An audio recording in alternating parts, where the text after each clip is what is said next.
अच्छा जी, post modern ethos 2014 में ये ऐसे आया था और ये बार बार इसके रेफरेंसेस इस वक्त किसी भी ऐसे में आप लिख सकते हो। तो सबसे इम्पॉर्टेंट जो इसके अंदर एक चीज़ है वो है, यानी इसका सबसे इम्पॉर्टेंट पार्ट कौन सा है, पोस्ट मॉडर्न ईथोस। और इसका जो दूसरा पार्ट है वो है challenge to the west. West के लिए एक बहुत बड़ा चैलेंज है। अब जो चैलेंज होता है उसको ओवरकम किया जा सकता है, और चैलेंज के मुकाबले में प्रॉस्पेक्ट्स भी होते हैं, लेकिन he is not talking about prospects, he is just talking about challenges. क्या चैलेंज हैं, मुझे बताएं कि इस वक्त आपके जहन में क्या आता है। अगर पोस्ट मॉडर्न थ्योरी का आपको पता ही नहीं है, आपने इसको पढ़ा ही नहीं है, तो फिर आपके जहन में क्या आता है, कौन सी वो चीज़ें हैं जिसकी वजह से वेस्ट को एक चैलेंज है। कुछ तो चीज़ें आपके जहन में लग रही होंगी ना कि वेस्ट में ये खराबियां हैं उनके मुआशरे में, जिसकी वजह से उनको आगे चलकर चैलेंजेस आएंगे। LGBT, अच्छा चलें आगे, ठीक है। LGBT एक तरह से एक चैलेंज है, फैमिली सिस्टम ब्रेक कर रहा है, वो चैलेंज है, शाबाश। एथियज्म, थोड़ा सा रिलीजन से ज़रा हट जाए तो और सोशल वैल्यूज़ की बात करें हम। सर आपने बड़ा एक्सरसाइज किया एथियज्म के ऊपर चैलेंज है कि आपने बताया था ना कि नो रिलीजन, किसी रिलीजन का ना होना तो वाकई चैलेंज है। मतलब रिलीजन, अगर आप सिर्फ साइंटिफिक पॉइंट ऑफ व्यू से देखें तो religion creates hope, and hope is everything. जब आपकी होप खत्म हो जाती है तो बंदा मर जाता है, नेशंस जो हैं वो उनका डिक्लाइन हो जाता है। वो तो ठीक है, मैंने कहा था, लेकिन आप इससे पोस्ट मॉडर्न ईथोस, उनकी फैमिली सिस्टम टूट रही है, ये चैलेंज है। कौन सा वाला वो ईथो है जिसकी वजह से उनका फैमिली सिस्टम टूट रहा है, वो होगा पोस्ट मॉडर्न ईथो। फिर उसके बाद कोई भी रिलीजन, यानी अनबाउंड फ्रीडम, इंडिविजुअल फ्रीडम, ये भी एक पोस्ट मॉडर्न ईथो है। क्योंकि पोस्ट मॉडर्न ईथोस 1945 जब वर्ल्ड वॉर खत्म हुई, वैसे तो इसके कोई भी जो सोशल मूवमेंट या फिर लिटरेरी मूवमेंट, उसका किसी किस्म का कोई टाइम पीरियड नहीं होता कि यहाँ से स्टार्ट हुई है और इधर तक चलेगी, कोई एक दिन या एक साल उसका मुतय्यन नहीं होता। वो एक तरह से उसके आइडियाज़ चल रहे होते हैं। लेकिन हम कह सकते हैं जनरली कि 1945 की जो वर्ल्ड वॉर 2 है, उसके बाद फिर पोस्ट मॉडर्निज्म स्टार्ट होती है। 1945 से पहले मॉडर्न एज थी, ठीक है, 1945 से पहले मॉडर्न एज थी। कुछ लोग कहते हैं कि नहीं, 1914 में जो वर्ल्ड वॉर 1 स्टार्ट होती है उससे पहले मॉडर्न एज थी, और इंडस्ट्रियल एज से लेकर उस वक्त तक मॉडर्न एज थी, यानी वर्ल्ड वॉर्स तक मॉडर्न एज थी। उसके बाद फिर पोस्ट मॉडर्न एज स्टार्ट हुई है, यानी मॉडर्न से भी आगे। वो कौन सी, हाँ, मॉडर्न एज में आप एक कॉन्सेप्ट समझ लें। वो कहते थे industrialisation is the key to success. अगर किसी की इंडस्ट्री है तो फिर क्या होगा, वो सक्सेसफुल होगा। लेकिन जैसे ही पोस्ट मॉडर्न एज आई है, उसमें पोस्ट इंडस्ट्रियलाइजेशन आ गई है, पोस्ट इंडस्ट्रियलाइजेशन आ गई है। पोस्ट इंडस्ट्रियलाइजेशन का मतलब है अब सिर्फ इंडस्ट्री काम नहीं करेगी, इंडस्ट्री में आइडिया भी हो, क्रिएटिव आइडिया। मतलब आप वो एक मशहूर सी मिसाल ले लें नोकिया की, और नोकिया ने एंड्रॉयड को एक्सेप्ट नहीं किया, हालांकि कितना पत्थर जैसा वो मोबाइल था, उससे बंदा कील भी ठूंक लेता था, इतना पक्का मोबाइल था। लेकिन सिर्फ एक आइडिया छोटा सा लेके आया, आईफोन और साथ में गैलेक्सी, ये जो सैमसंग है मेरा ख्याल है, और वो क्या था, एंड्रॉयड का आइडिया। उसने सिर्फ आइडिया दिया। इंडस्ट्री एक ही है जो फोन बना रही है, दोनों एक ही किस्म की, लेकिन आइडिया शामिल हुआ और नोकिया वायरल हुई और बिलियंस ऑफ डॉलर्स उन्होंने कमाए। तो इसका मतलब idea based economy becomes now post modern as. अब ये तो अच्छी बात है, ये जो अच्छी बातें कर रहे हैं, लेकिन इसके साथ हम ये चीज निकालेंगे कि इससे आगे कौन सी पोस्ट मॉडर्न एथोस हैं जिसका नुकसान या चैलेंज बन के सामने आई हैं वेस्ट के सामने। इसका मतलब है कि अब जो आइडिया देगा उसकी बोली लगेगी। मतलब आइडिया कौन देगा, ये इसके पास क्रिएटिव आइडिया, उसके पास क्रिएटिव आइडिया, इसके ज्यादा पैसे लगेंगे, तो आइडियाज के पैसे हैं। तो इसका मतलब ह्यूमन बीइंग्स अब क्या बन गए, ह्यूमन कैपिटल बन गया। It sells in the market on the basis of its creative ideas. उसके बाद हम इसको कनेक्ट करते हैं, एजुकेशन क्या बन गई? Education before post modern as, बल्कि मॉडर्न एज से पहले अगर हम ईस्ट में देखें एजुकेशन को, तो कॉन्सेप्ट क्या है मेजर रिलीजन्स का एजुकेशन देने का? कैरेक्टर बिल्डिंग, कल्चरल प्रोडक्ट बनाना इंसान को। लेकिन पोस्ट मॉडर्न एज में कल्चरल प्रोडक्ट नहीं, कैपिटलिस्टिक प्रोडक्ट बनाना, कमोडिटी क्रिएट करना। एजुकेशन का मकसद क्या है? What is the main purpose of education? To create commodity to sell in the market. Man is no more cultural product. It's a commodity to sell in the market. इसी को कहते हैं human capital. और इंसान की इज्जत फिर किसके साथ होनी शुरू हो गई? कितने पैसे कमाता है। हम कहते हैं यार उसको देखा है, वालिदैन भी कह रहे होते हैं उसको देखा है, तुम पड़े रहते हो घर में, वो देखो उसने कंपनी ज्वाइन की है, उसके पास मोबाइल भी है, उसको गाड़ी शाड़ी भी दी हुई है उसने कंपनी ने, और पैसे भी इतने कमा रहा है, इसलिए उसकी इज्जत है। तो आप अपने वालिद को कैसे, अब बाबा वो 5 नमाजें तो नहीं पढ़ता, मैं तो 5 नमाजें ही पढ़ता हूँ, और साथ में एक छोटी मोटी नौकरी कर रहा हूँ जो चलो टीचिंग की हो जाए। लेकिन अब्बू कहेंगे नहीं पुत्र इसमें नहीं होगा गुजारा। वो देखो उसकी कितनी मुआशरे में इज्जत है, क्योंकि वो इतने पैसे कमा रहा है। तो पैसों के साथ अब आपकी इज्जत बननी शुरू होगी पोस्ट मॉडर्न एज में। पहले होता था आप कितने कल्चर्ड हो, आप कितने सिविलाइज्ड हो, आप में कितना वो जो एक एथिक्स है कितनी ज्यादा है आपके अंदर, आप सोशल मोरालिटी को जानते हो नहीं जानते हो, आप सिंपैथी नहीं करते हो, आप एम्पथाइज करते हो दूसरों के साथ। पहले आप इस बेसिस के ऊपर बंदे की वैल्यू लगाते थे, और वो ईस्ट में अभी भी बहुत सारे जो रिलीजन्स थ्राइव करते हैं उनमें अभी भी है कि वैल्यू इंसान की। अल्लामा इकबाल अपनी जो है काम है वो कहें रिकंस्ट्रक्टिंग इस्लामिक थॉट, उसमें लिखते हैं कि इंसान की वैल्यू अभी भी इस्लाम में पैसे की वजह से नहीं लगती बल्कि कैरेक्टर की वजह से लगती है कि किसका कैरेक्टर कितना ज्यादा है। तो वो तो वैसे इस्लामी बातें कर रहे थे, वो कह रहे हैं ये जो पॉलिटिकल सिविलाइजेशन है, ये जो पोस्ट मॉडर्न वैल्यूज के ऊपर बेस करती है, इनके नज़दीक इंसान पैसे कमाने की मशीन है। इसीलिए एजुकेशन का पर्पस भी चेंज हो गया, जो पहले पर्पस था वो नहीं है। अब एजुकेशन हम किस लिए करते हैं? मटीरियलिज्म के लिए।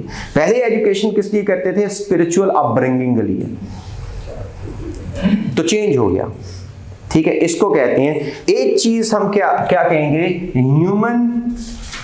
Human being is now a commodity to sell in the market, to sell in the market, बल्कि not anymore a cultural product,